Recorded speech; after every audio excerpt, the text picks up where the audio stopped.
Good morning, dear viewers. I have a selection of locally native plants to put in the ground today, so I'm glad you're joining me for this. I have 200 foot of street front here that I am putting locally native plants in. This behind me is one section. I have a bigger section all the way down there. So this is what I'm working on first. All those plants all down that way I've got to do. I think I'll tackle this in parts. I do want to get all of these on the street front in the ground today because we're gonna have a pretty big windstorm tonight. 65 to 70 mile an hour wind gusts, I guess. And I don't wanna leave these containers sitting out here like that in the wind. So I'm gonna try to get them in the ground. I got my water hooked up, ready to go. I've got all my supplies. So we're gonna do this. This is the west end of my street front. We're gonna do this section first. This area is full sun and fairly dry. It gets pretty hot down here, and the only moisture it gets is from rain.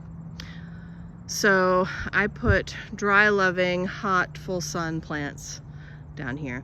I've already got a number of plants in. You can see a few of them, but it's fall, so most of them have gone over. As well, many of the plants I'm planting in the ground have gone over too. Some of them have little leaves, but many of them don't. They look kind of bare, but that's just because it's fall. The roots are good. We'll plant them in the ground and we will see them in the spring. I have some plants down here already. If you've been on the channel for a little while, you will have seen some of these. This is a little blue stem, a native grass. This is a showy goldenrod, Solidago speciosa. Here's some standing. Really beautiful when it was in full bloom. Heading over into seeds now. I have some shrubs. These aren't native, but these are, I think, false cypress, dwarf false cypress. Thistle. This is prairie thistle.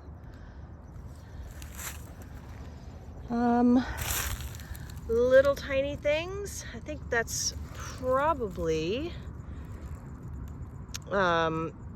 Monarda punctata.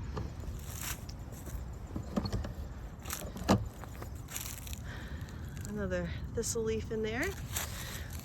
This is butterfly weed, so that's the orange Asclepias tuberosa, I think. We have pearly everlasting. A couple of other things. Not much to look at down here though, so we'll just get to planting. I think what I'm gonna do today is dig all the holes at once and then plant each individual one, and I'll talk a little bit about what they are while I plant. Come on.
All right, this first one, this is Cirsium discolor.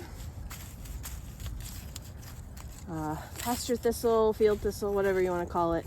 I think it's what I've already got down here for thistle. Cirsium discolor, pasture thistle. A biennial, likes full sun or part sun, medium to medium dry soil, grows 6 feet tall, blooms purple in August, September, and October. Our native thistles tend to get grouped into the undesirable thistle category, but they benefit many different bees, butterflies, and moths, along with hummingbirds. Goldfinches are particularly fond of the seed.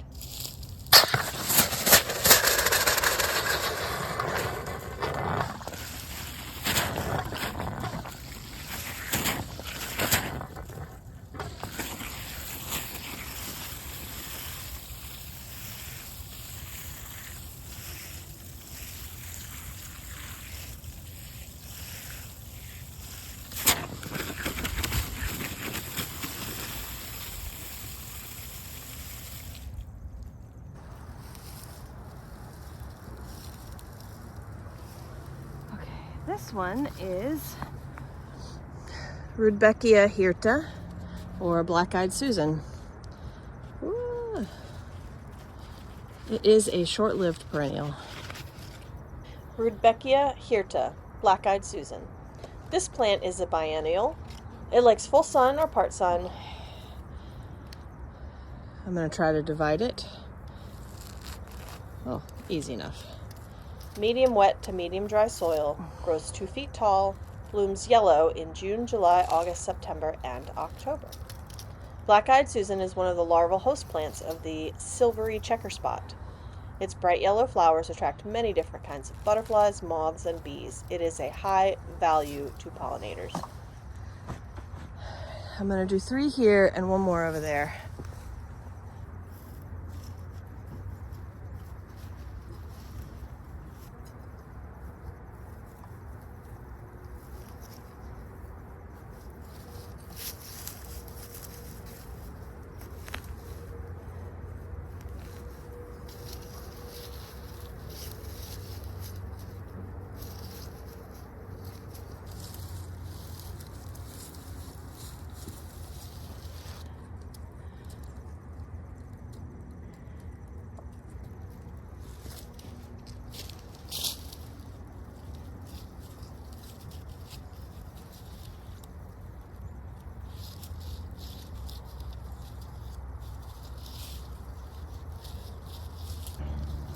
This one is Symphotrichum laevi, or smooth aster. I'm going to mix it in with the brown-eyed Susan. Let's see if I can get 4 bundles. Symphotrichum laevi, smooth blue aster. A perennial. Yes. Likes full or part sun, medium wet to medium dry soil, grows 4 feet tall, blooms blue, I think it's a little bit lavender, August, September, and October. These beautiful late blooming flowers attract many different pollinators. Smooth blue aster is also a host plant for the silvery checker spot and pearl crescent butterflies.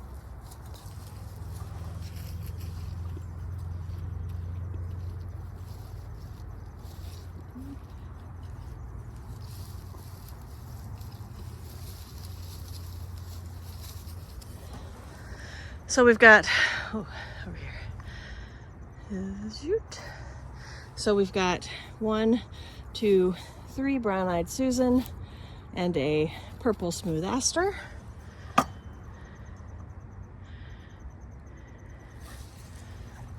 And over here, 1 brown-eyed Susan and 1, 2, 3 purple smooth asters. Brown-eyed Susan, brown-eyed Susan, smooth aster, brown-eyed Susan, smooth aster, smooth aster, brown-eyed Susan, smooth aster.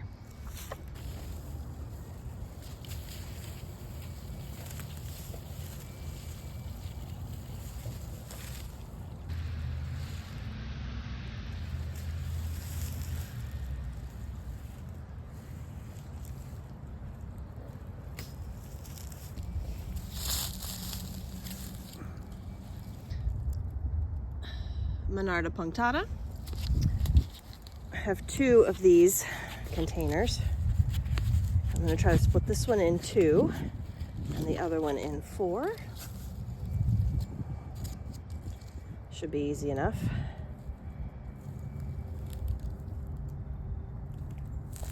Oop. Well, there we go. Monarda punctata, spotted bee balm, one of my all-time favorite plants. A perennial or short-lived perennial. Likes full sun or part sun, medium dry to dry soil. Grows 2 feet tall, blooms purple and yellow in July, August, and September. Okay. It is an eccentric beauty in form and color with complex blooms topping 2-foot stems Shoveled my own finger. in hues of pinkish purple, green, beige, and maroon.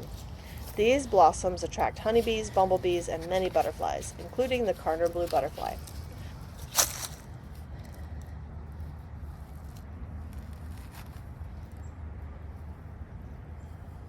Spotted bee balm is also one of the host plants for the raspberry pyrosta butterfly. Monarda punctata is usually found in sand prairies, hill prairies, and oak savannas.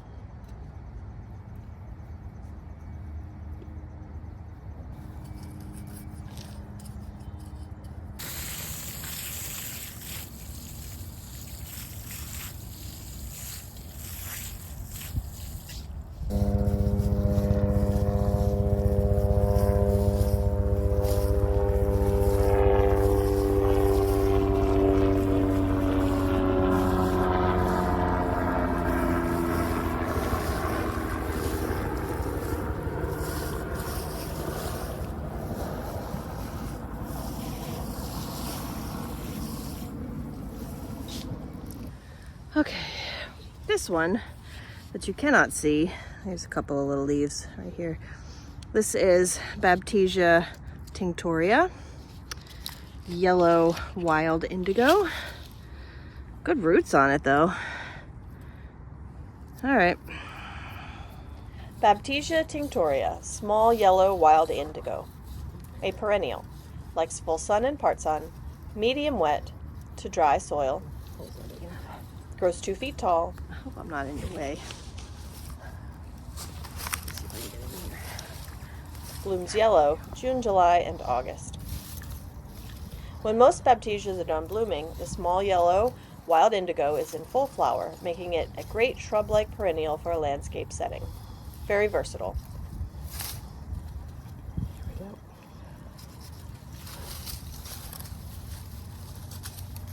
That is the nice thing about plants that have died back. They're easy to shove.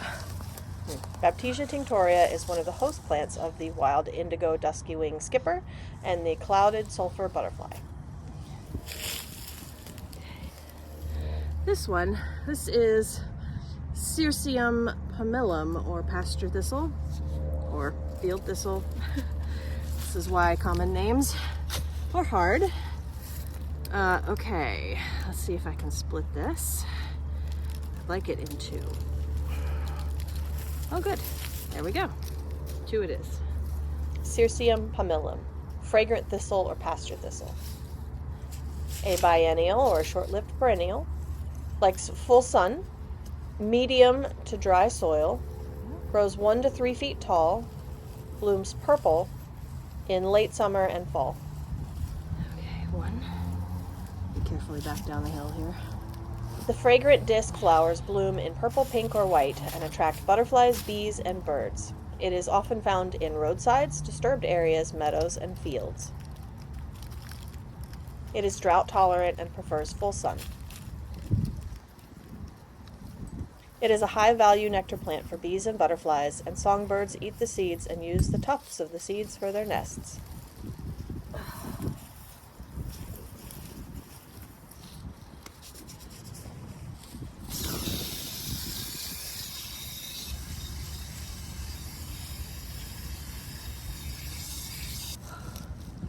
This last one is Solidago speciosa, or showy goldenrod. Got a bunch of those down here already. I want this into 3 if I can. Solidago speciosa, a perennial, likes full sun and part sun, medium to dry soil, grows 5 feet tall, blooms yellow September, October, and November. There we go. 2 and 3. Showy goldenrod tends to bloom a little later than most goldenrods. It is indeed one of the showiest of the genus, with a feathery plume comprised of a dense clump of pale yellow to deep yellow flowers atop an attractive red stem. This goldenrod is not aggressive like some in the genus. Solidago speciosa has a fibrous root system, not a rhizomatous one like Canada goldenrod. It will spread slowly to form clumps, but will not overwhelm areas. This is an important late fall food source for many different kinds of native bees.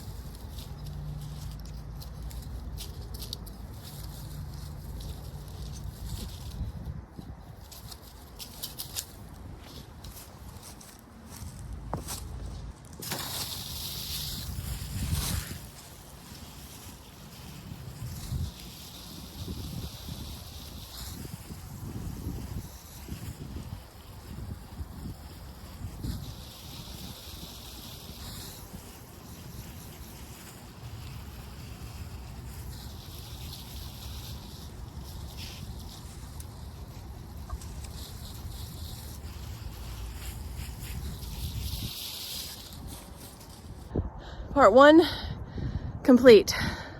Not that you can see much, but next year we'll see it all. Part 2, turn you without making you dizzy. We're gonna do the middle section down there. Come join me for part 2.